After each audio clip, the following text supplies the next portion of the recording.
I'm just going to read some paragraphs from Ben Hogan's Power Golf, 1948.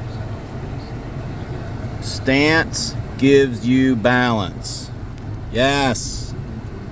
The foot movements of a high-class player during the course of his swing are made so quickly and smoothly that they quite often are taken for granted by everybody except the most observant student of the game.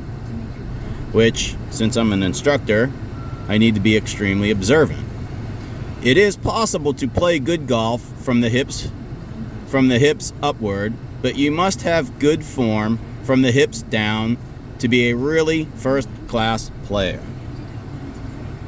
Those who are observant enough to notice the footwork of the top players will come to realize that balance is an important part of every golf shot. They will realize also that it is impossible to attain balance without the proper foot action during the course of the swing. There is more involved in the correct stance than positions of the feet. When I have taken up what I consider the ideal position for hitting a golf ball, I feel as though I were a tripod with my 2 feet and the club head as the 3 points of contact to the ground.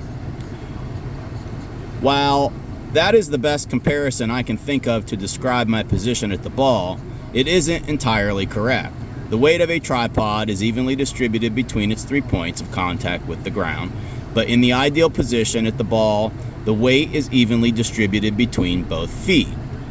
None of your weight should rest on the club head point of contact. That will be true if the weight is back through the heel as it should be. You should never feel that the weight is forward in your feet if you have taken up the correct position. When you look at the ideal golf posture, from the rear, most noticeable feature is the prominence of the golfer's posterior, the derriere. Definitely protrudes. Yet, at the same time, the line from the waist up to the back of the head is a pretty straight one. There should be no huge bend or curve to the back. Both knees should be flexed at all times. What's more, they swing in toward one another. This bending, however, isn't exaggerated. You shouldn't feel that you are knock-kneed, for instance.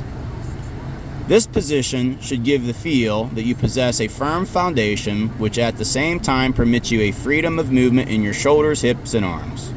There should be nothing in your position at the ball to prevent you from keeping perfect balance at all times and having a free swing. Most beginners don't take the time to set themselves up at the ball with the correct stance, which I see all the time in golf lessons. The idea is to get a good firm grip on the ground and yet not be rooted there. Strong and subtle legs are just as important to good golf as strong and subtle arms and wrists. Another common mistake among beginning golfers is that they stand too far away from the ball, which I do often see, during the address.